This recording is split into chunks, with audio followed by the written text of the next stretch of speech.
હરિઓમ વિદ્યાર્થીઓ, ધોરણ 1 અને આપણો વિષય છે ગુજરાતી 2.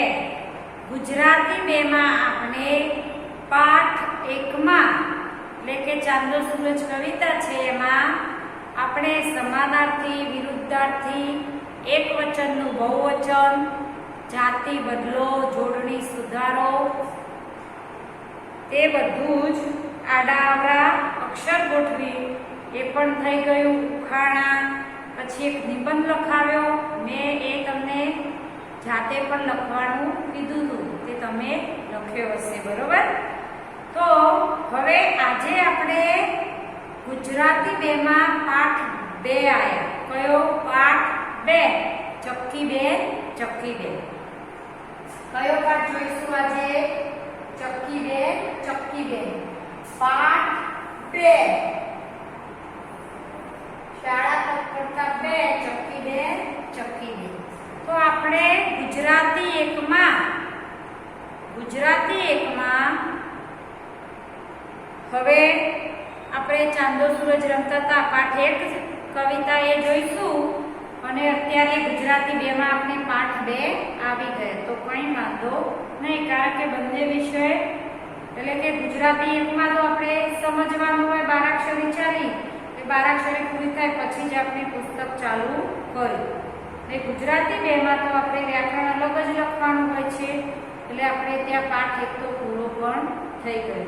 તો ચક્કી બેનની સરસ એક કવિતા છે કે હું તમને ગીત પહેલા સંભળાવું અને પછી એના શબ્દો ગુજરાતી 2 માં આપણે લખીશું. ચક્કી બેન ચક્કી બેન, ચક્કી બેન ચક્કી બેન, મારી સાથે રમવા આવશો કે નહીં, આવશો કે નહીં? શું કહે છે? ચક્કી બેન છોકરી ચકલીને વાત કરે છે કે ચક્કી બેન મારી સાથે રમવા આવશો કે નહીં, આવશો કે નહીં? બેસવાને પાટલો, સુવાને ખાટલો, બેસવાને પાટલો, સુવાને ખાટલો, પહેરવાને સાડી, પહેરવાને સાડી, મોર પીંછાવાળી આપીશ તને, આપીશ તને, ઘમરીયો ગાગરો આપીશ તને, આપીશ તને, ચક ચક કરજો, છી છી કરજો, ચક ચક કરજો, છી છી કરજો, ચણવાને દાણા આપીશ તને, આપીશ તને, બા નહીં વડશે, બાપુ નહીં વડશે, નાનો બાપો ઝાલશે નહીં, ઝાલશે નહીં. તો આ એક છોકરી સરસ મજાની ચકલી વિશે ગીત ગાય છે કે ચક્કી બેન તમે મારી સાથે રમવા આવશો કે છે? તમને બેસવા પાટલો આપીશ, સુવા ખાટલો આપીશ. ચક્કીને ભાઈ જરૂર પડે ખાટલાની? એ તો આપણે પૂછ્યા વગર બેસી જાય, આપણા ઘરમાં આવે છે ને. પછી કે છે તમને મોર પીંછાવાળી સાડી આપીશ. સાડી કેવી આપશે? મોર પીંછાવાળી. પછી ગમરીયો ઘાઘરો આપશે. શું આપશે? ગમરીયો ઘાઘરો. પછી કે ચક ચક કરજો, દાણા પણ આપીશ. ચક ચક કરજો, તમને દાણા પણ હું ચણવા આપીશ. પછી કે છે કે ચી ચી કરજો. પછી બા અને બાપુ એટલે કે મમ્મી પપ્પા તને લડશે નહીં. ચકલી તું મારા જોડે રમવા આવીશ મારા ઘરમાં તો તને ઉડાડી મૂકશે નહીં. અને મારો ભાઈ નાનો છે, બાબુ નાનો છે, એ પણ તને પકડવા આવશે નહીં. બરોબર? તો સરસ થઈને કવિતાનું ગીત તો આપણે ગુજરાતી 1 માં જોઈશું. આજે આપણે એના સમાનાર્થી શબ્દો આગળ જોઈએ. તો શું લખીશું? પાઠ 2 એટલે કે શાળા તત્પરતા 2, ચક્કી બેન તેના સમાનાર્થી શબ્દ લખો.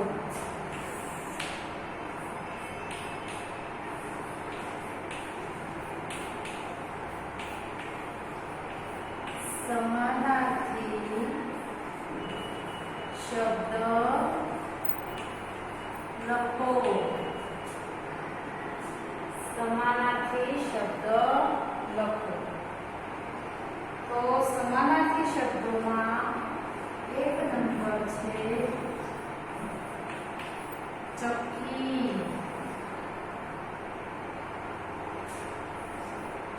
વધશે,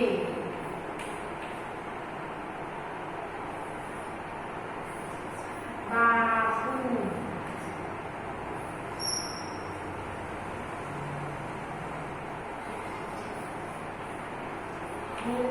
ઉતારવું, હુકમ, આનંદ,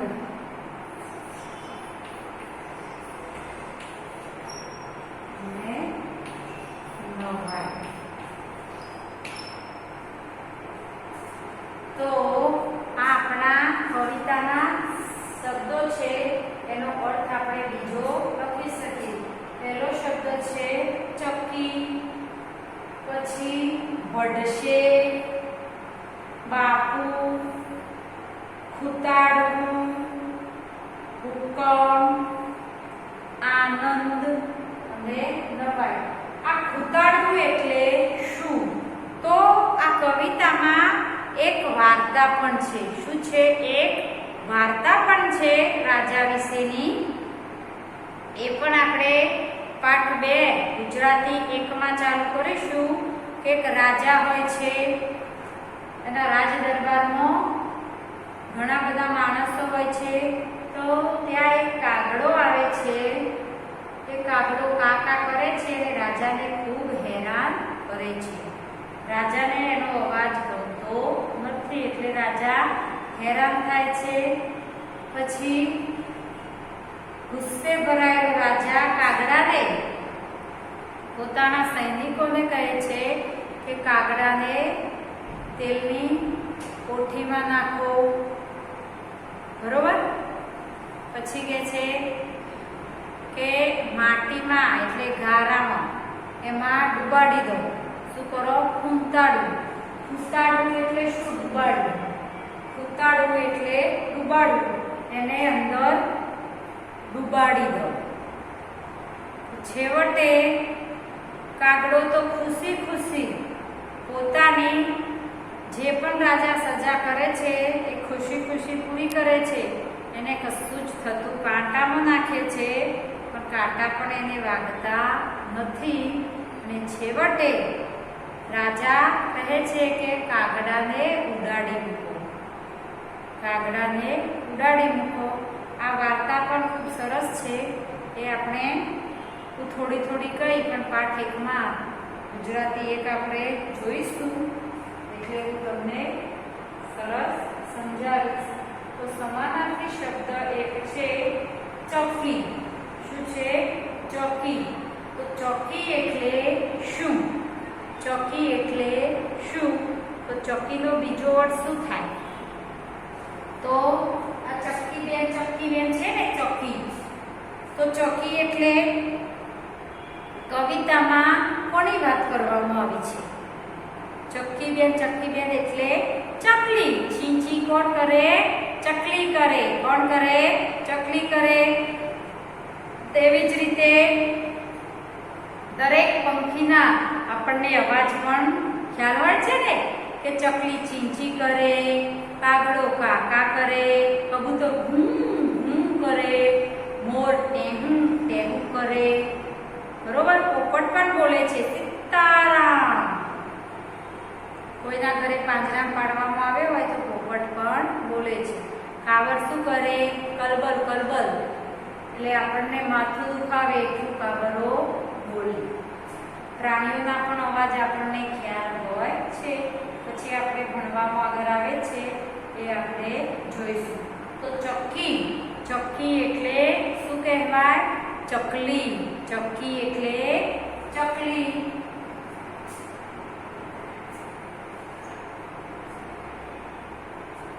ચક્કી એટલે ચકલી. ચક્કી એટલે ચકલી. ચક્કીનું સમાન અર્થ, એનો બીજો અર્થ શું થાય? ચકલી. તો આ એનો સમાનાર્થી શબ્દ થયો. ચક્કી એટલે ચકલી. ચક્કીને શું કહેવાય? ચકલી. અત્યારે કોઈ લખતા નહીં, પહેલા હું સમજાવું છું તો દરેક શબ્દને એનો અર્થ સમજી લેજો. આમ આપણે હું બોલું ને તમે સાંભળો એટલે તરત તમને એનો જવાબ આવડી જાય. પણ પછી આપણે લખવા ખાતર વિડિયો જોઈ લખી રહીએ તો એમાં આપણને ગોતા મારીએ પણ જલ્દી એ શબ્દનો અર્થ આપણને સમજાય નહીં. તો ચક્કી એટલે ચકલી. પછી વઢશે. વઢશે એટલે તો કવિતામાં એક લીટી છે, બા નહીં વઢશે, બાપુ નહીં વઢશે. બા નહીં વઢશે, બાપુ નહીં વઢશે.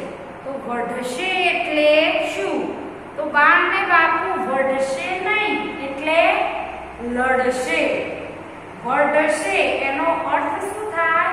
લડશે.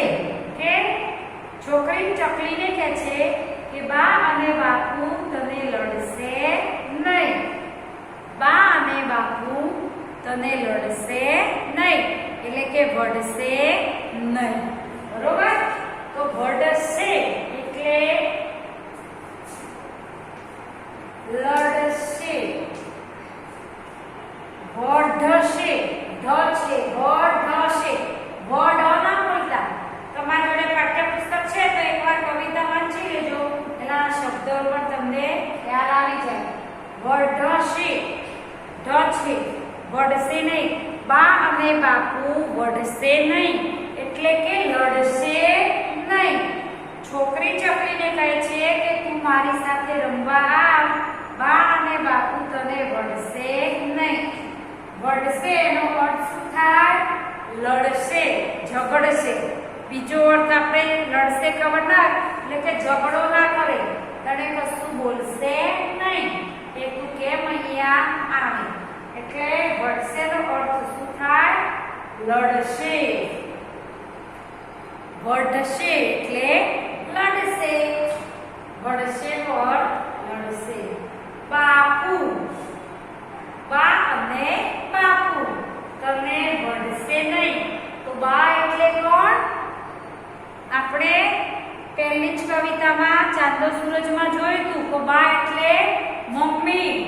બા એટલે દાદીમાં નહીં, બા એટલે મમ્મી. બાનો અર્થ શું થાય? મમ્મી. બા એટલે મમ્મી. શું થાય? મમ્મી. તો બા એટલે મમ્મી અને બાપુ એટલે પપ્પા. બાપુ એટલે પપ્પા. બા અને બાપુ મમ્મી અને પપ્પા તને લડશે નહીં.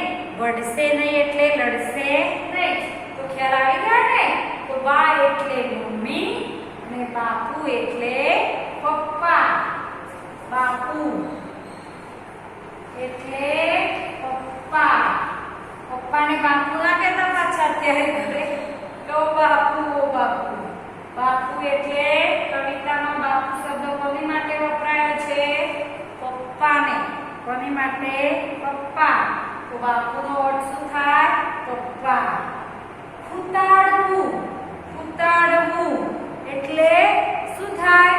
તો મેં હમણાં સમજાવ્યું કે કાગડાને ઘણી સજા આપવામાં આવી. તેલની કોઠીમાં નાખ્યો, ઘોરની કોઠીમાં નાખ્યો,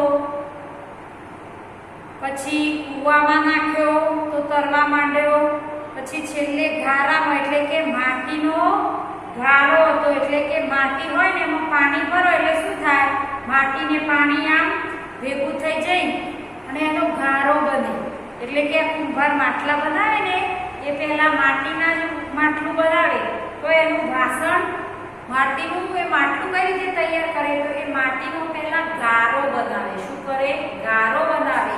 તો એવો ગારો બનાવેલો હતો તો કાગડા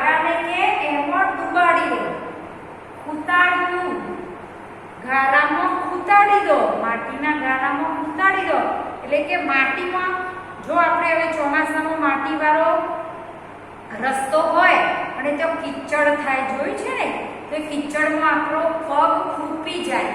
શું કહીએ કે મમ્મી મારો પગ અહીંયા ખૂંપી ગયો, એટલે કે કાગડાને શું કહે છે, અંદર ડુબાડી દો, ખૂંટાડી દો, એટલે ગારામાં દબાવી દો.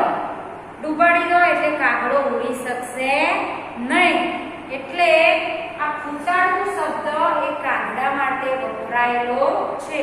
રાજા એ કાગડા માટે ખૂંટાડવું શબ્દ વાપરે છે. તો ખૂંટાડવું એટલે શું? તો ડુબાડવું. ખૂંટાડવું એટલે ડુબાડવું. ડુબાડવું. ખૂંટાડવું એટલે ડુબાડવું. ખૂંટાડવું એટલે ડુબાડવું. ખૂંટાડવાનો અર્થ શું થાય? ડુબાડવું. આપણે પછી 5 શબ્દ બોલેલે યાદ રહી જાય. તો ખૂંટાડવું એટલે ડુબાડવું. દને દીર્ઘ આવશે, દીર્ઘ, અને વને હસ્વ આવશે, ડુ, અને આને શું કહીશું? ભૂ. અહીંયા પણ આ કને દીર્ઘ ભૂ, વને હસ્વ ભૂ. દને દીર્ઘ ડુ અને વને હસ્વ ભૂ. તો ખૂંટાડવું, ડુબાડવું. હુકમ શું છે? હુકમ. વને દીર્ઘ હુકમ. હુકમ એટલે શું થાય? તો રાજાઓ પોતાના સૈનિકોને શું આપે? હુકમ આપે. હુકમ કરે કે ચલો સૈનિકો આ અહીંયા લાવી દો, આને આમ કરી દો, આને આ સજા આપો, એવો હુકમ કરે. રાજા શું કરે? હુકમ કરે. ત્યારે કેવો કોઈ હુકમ કરતા નથી. કે અત્યારે તમે રાજા જોયા? તો પહેલા આપણે રાજાની વાત સાંભળીએ. એ કોઈ પિક્ચર પણ ગુજરાતી તમે નાના છો ના જોયું હોય, મમ્મી પપ્પાને પૂછજો કે પિક્ચરોમાં પણ ગુજરાતી પિક્ચર આવે, ફિલ્મ આવે ગુજરાતી, તો એમાં પણ રાજાઓનું, રાજ દરબારનું પિક્ચર ખૂબ સરસ આવે. તો રાજાઓ શું કરે? હુકમ કરે. શું કરે? હુકમ. એક અકબર બિરબલની પણ વાર્તા છે. હું તમને પછી કોઈ પિરિયડમાં સમય હશે એટલે હું તમને કહીશ, બરોબર? અકબર બિરબલની સરસ વાર્તા છે એ હું તમને સમજાવીશ. તો હુકમ એટલે આદેશ. રાજાનો આદેશનું પાલન કરવું જ પડે. એટલે કે આદેશ કરે. રાજા શું કરે? પોતાના સૈનિકોને આદેશ કરે કે આ જગ્યાએ આને આમ કરી છે તો એને હું સજા આપું, જાઓ પકડી આવો. શું કરે? એને પકડી આવો. તો એ હુકમ કરે. રાજા પોતાની પ્રજા ઉપર શું કરે? હુકમ. સૈનિકો ઉપર શું કરે? હુકમ. એટલે કે આદેશ. આદેશ. અને કાનો આ તમે માત્ર દેશ. આદેશ. હુકમ એટલે આદેશ. પછી શું છે? આનંદ. આનંદ એટલે શું થાય? આપણું મનગમતું ખાવાનું કીધું હોય, મમ્મી જો બનાવે તો શું થઈએ આપણે? ખુશ ખુશ. પછી મમ્મી ક્યાંય બજારે ગઈ હોય ને આપણી માટે ડેરી મિલ્ક ચોકલેટ લાવે કે ચોકોબાર લાવે, આઈસ્ક્રીમ કોન લાવે, તો આપણે ખુશ થઈ જઈએ. હે, મોઢામાં પાણી આવી ગયું કે આઈસ્ક્રીમ કોન ખાવો છે, તો એ ખુશ થઈ ગયા. આપણને ખુશી થઈ. શું કહેવાય? ખુશી થઈ. મમ્મીએ કોઈ ખાવાની વસ્તુ લાવે ઘરમાં, કે છોકરીઓ નાની હોય તો એમને તો રમકડાના સેટ, રસોડા સેટ રમવાના, પછી શું આવે છે? મેકઅપ સેટ, બાર્બી ડોલ, એ બધું બહુ ગમે ને છોકરીઓ. તો એમને જો મમ્મી રમકડા એમાં લાવી દે તો શું થઈ જાય? ખુશ ખુશ, રાજી થઈ જાય. શું? રાજી થઈ જાય. એટલે આનંદ. આનંદ થઈ જાય એમને. આપણે રમવાના રમકડા કોઈ લાવે મમ્મી કે પપ્પા, તો આપણે આનંદ થઈ જાય. કે મમ્મી કે ફરવા લઈ જવાના હોય તો આપણે આનંદી થઈ જઈએ. તો આનંદ એટલે ખુશ થઈ ગયા. કોઈ વસ્તુ જોઈને, કોઈ ખાવાની વસ્તુ, રમવાનું જોઈને આપણે શું થઈ ગયા? નવા કપડા લાવ્યા તો પણ ખુશ થઈ ગયા. શું આપણે ખુશ થઈ ગયા? તો આનંદ એટલે ખુશી. ખુશ શું કહેવાય? ખુશી થઈ, ખુશ થઈ ગયા. ખુશી. આનંદ એટલે ખુશ થઈ ગયા, ખુશી થઈ, આપણને ખૂબ ખુશી થઈ. નવાઈ.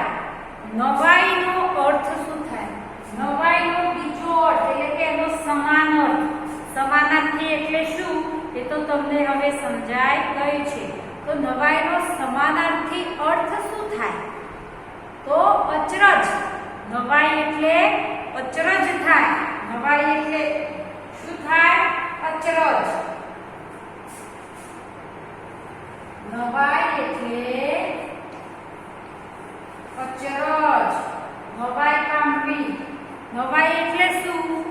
કે આશ્ચર્યમાં ડૂબી જવું, અચરજ થવી.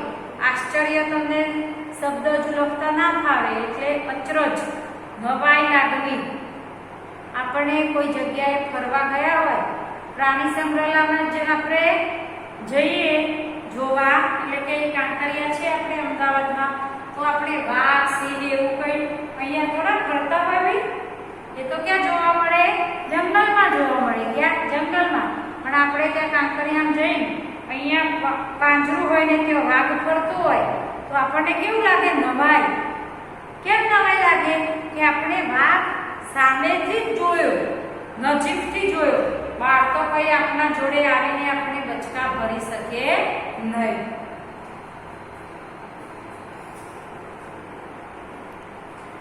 તો એવું જોઈએ એટલે આપણને શું લાગે? નવાઈ. શું લાગે?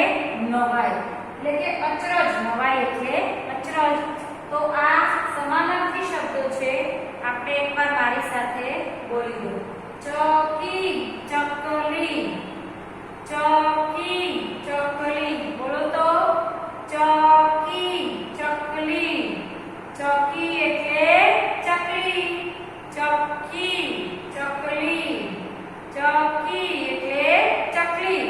ચોકી એટલે ચકલી. 5 વાર એક શબ્દ બોલો. ચોકી એટલે ચકલી. વડશે, લડશે. વડશે એટલે લડશે. વડશે, લડશે. વડશે, લડશે. વડશે, લડશે. વડશે, લડશે. વડશે, લડશે. વડશે, લડશે. વડશે એટલે લડશે. 5 વાર મારી જોડે બોલો એટલે તમને મોઢે થઈ જાય. બાપુ, પપ્પા. બાપુ, પપ્પા. બાપુ, પપ્પા.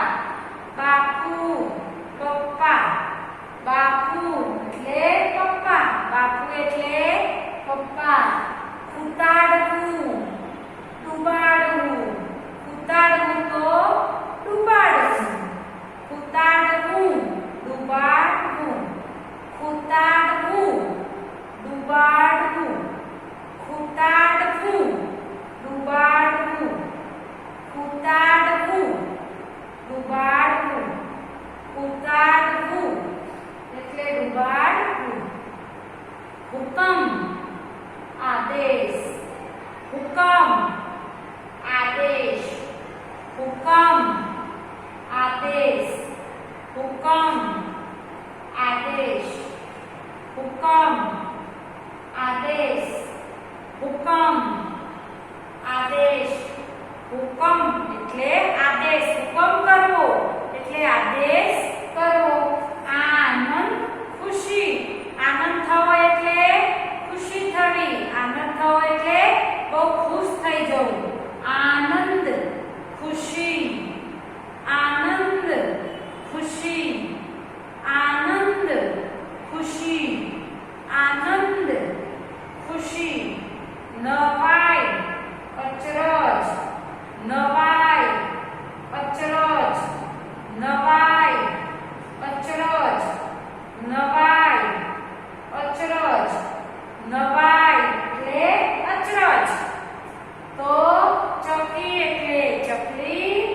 વઢશે લડશે, બાપુ પપ્પા, કૂતાડવું ડુબાડવું, હુકમ આદેશ, આનંદ ખુશી અને નવાઈ એટલે અચરજ. તો આ 7 શબ્દો સમાનાર્થી છે. તે CW ની નોટમાં ડબલ લાઈન વાળી સારા અક્ષરે આપણો નવો પાઠ શરૂ થયો. ગુજરાતી 2 માં નવો પાઠ. તો ઉપર લખજો પાઠ 2, પછી નીચે ચપટી ને સમાનાર્થી શબ્દ લખો અને પછી એના 7 શબ્દો લખી દો.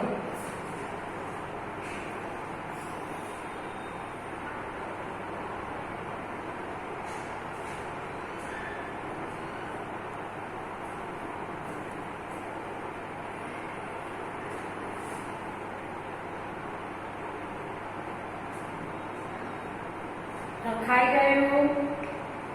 આ સમાનાર્થી શબ્દો તમે ગુજરાતી 2 ની નોટમાં લખ્યા હશે, બરોબર? તો પછી તમારે એક્સ્ટ્રા નોટમાં પણ આટલા શબ્દો લખવાના અને એનો જવાબ તો તમને ખ્યાલ આવી ગયો ને. ચકી તો ચકલી, વળશે લડશે, બાપુ તો પપ્પા, કૂતાડવું ડુબાડવું, હુકમ આદેશ, પછી નવાઈ અચરજ, આનંદ ખુશી. તો આપણને બોલતા જવાનું લખતા ને મોઢે થઈ જાય ને એના જવાબ તમારે પછી એક્સ્ટ્રા બુકમાં મોઢે લખવાના, બરોબર? આ વિડીયો અહીંયા હું પૂરો કરું છું.